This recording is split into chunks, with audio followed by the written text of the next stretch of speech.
Ano man ang inyong pinagkakaabalahan ngayong umaga. And dito po sa DWWW Shata Shata 4, kami po ay nandito para samahan kayo sa ano man ang inyong pagkakabisihan ngayong Tuesday morning. May mga balita po tayo at may init na issue na tatalakayin na naman.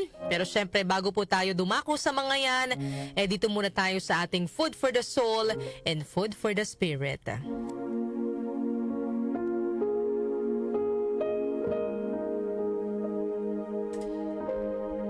Isang araw, excited na lumapit ang isang teenager na lalaki sa kanyang ama para magpaalam.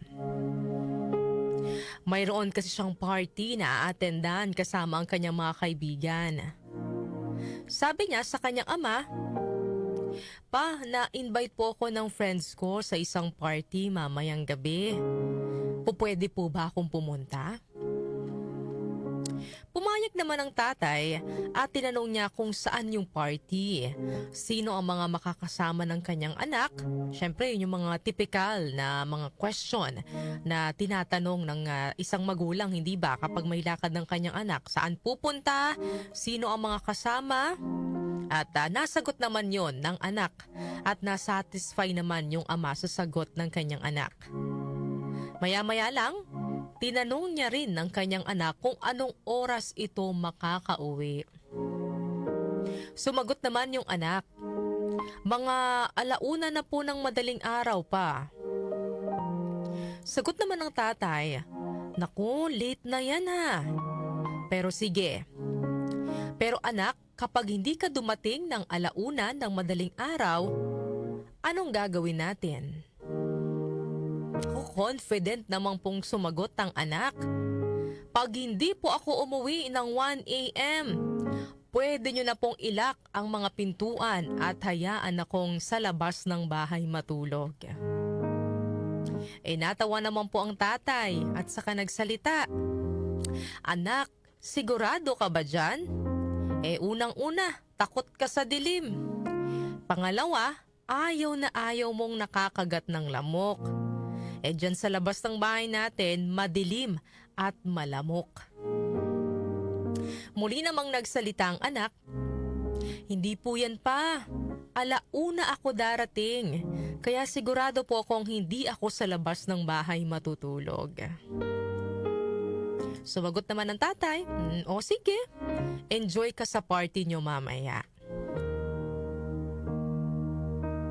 Maya-maya, umalis na po ang anak at nagpunta na sa venue ng party.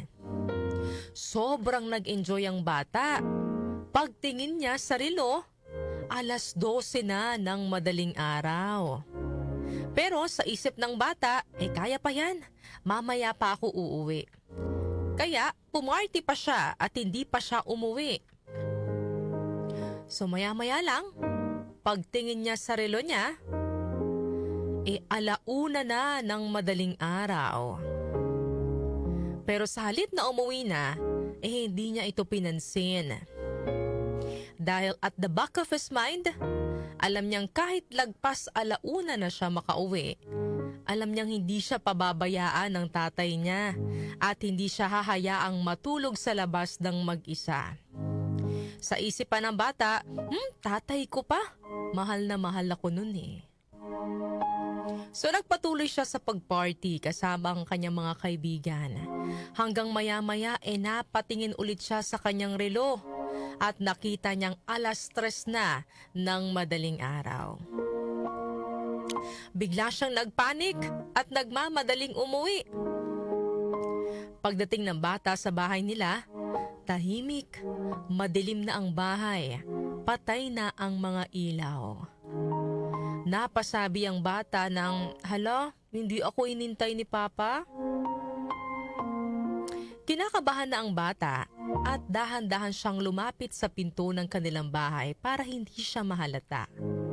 Pero paghawak niya sa doorknob, nagulat siya dahil nakalak ang pinto. Diba kanina confident siya, "Naku, hindi ako papabayaan ni Papa, hindi niya ilalak yung pinto. Hindi niya ko hahayaang matulog sa labas." Pero ito, nagulat siya, nakalak ang pinto. Napaatras ang bata at hindi siya makapaniwala na talagang papayagan siya ng tatay niyang matulog sa labas ng kanilang bahay. Nagumpisa ng makaramdam ng takot at mangiyak-ngiyak na ang bata kasi nga takot siya sa dilim eh. Makalipas ang ilang sandali, narinig niyang bumukas ang pinto. At naaninag niya ang kanyang ama na papalapit sa kanya na may bit-bit na banig at mga unan. Maya-maya pa ay nagsalita ang tatay, "Anak, 3:00 na. Ngayon ka lang umuwi. 1:00 ang usapan natin, di ba?" Nakayuko ang bata at muling nagpatuloy sa pagsasalita ang tatay. "So anak, dahil hindi ka tumupad sa usapan, matutulog ka dito sa labas. Wala tayong magagawa. Kailangan nating sundin ang usapan natin. Dito ka matutulog sa labas, madilim, malamok, nakakatakot, dahil yan ang usapan natin." Mangiyak-ngayak naman na sumagot ang anak, "Opo pa." Maya-maya pa ay nagulat ang anak nang makitang nilalatag ng ama ang banig sa labas ng bahay at nauna pa ito sa kanya na mahiga. Nakita ng ama ang pagtataka sa mukha ng kanyang anak, kaya muli itong nagsalita. "Ang usapan natin, dito ka matutulog sa labas. Pero wala tayong usapan na hindi ako pwedeng matulog sa labas kasama ka." Ano po ang aral na mapupulot po natin sa kwento natin ngayong Tuesday morning? Una po dyan, syempre mga kanyusik, about po sa pagmamahal ng isang magulang. Sa kabila ng mga pagkakamali at mga pagsuway natin sa ating mga magulang, ay lagi silang nariyan para sa atin. Hindi nila tayo kayang iwan at tiisin. Gaya ng bata sa kwento, kailangan niyang matutunan ng aral sa naging pagsuway niya sa usapan nila ng kanyang ama, pero yung tatay hindi naman kayang tiisin ng anak. Sinamahan pa rin niya ang kanyang anak upang iparamdam na kahit dinidisiplina niya ito, hindi niya kailanman iiwang mag-isa ang kanyang anak. Siyempre sa parte ng magulang, hindi lang naman dapat puro pagmamahal ang ibibigay o ituturo niya sa kanyang mga anak. Dapat mayroon ding disiplina kapag nagkakamali. Pero makikita rin natin na kahit sa panahon na tayo dinidisiplina, naroroon pa rin ang pagmamahal ng ating mga magulang sa atin. Ang disiplina ay tanda ng pagmamahal. Sapagkat kung talagang mahal ka ng isang magulang, hindi ka niya hahayaan na patuloy na magkamali. Gusto ng ating mga magulang na matuto tayo at maging mas mabuting tao. Siyempre mga kanyusik, bukod po sa mga magulang, may isa pang ama na nagmamahal sa atin sa ganitong paraan. Wala pong iba kundi ang Diyos. Tulad ng ama sa kwento, ang Diyos ay hindi rin tayo iniiwan kahit tayo ay sumusuway o lumalayo sa Kanya. Minsan, hinahayaan niya tayong maranasan ng mga resulta ng ating mga maling desisyon, ngunit nananatili siyang nariyan. Handa tayong samahan, patawarin at ituwid sa ating mga pagkakamali.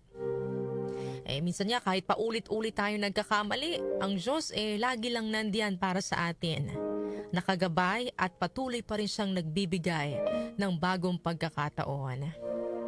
Hinahayaan niya tayong matuto sa ating pagkakamali, hindi para tayo ay parusahan, kundi para tayo ay mas mapalapit sa Kanya. Sabi nga po sa Deuteronomy chapter 31 verse 6, "The Lord your God goes with you. He will never leave you nor forsake you." Yan po ang ating food for the soul and food for the spirit ngayong araw po ng Tuesday.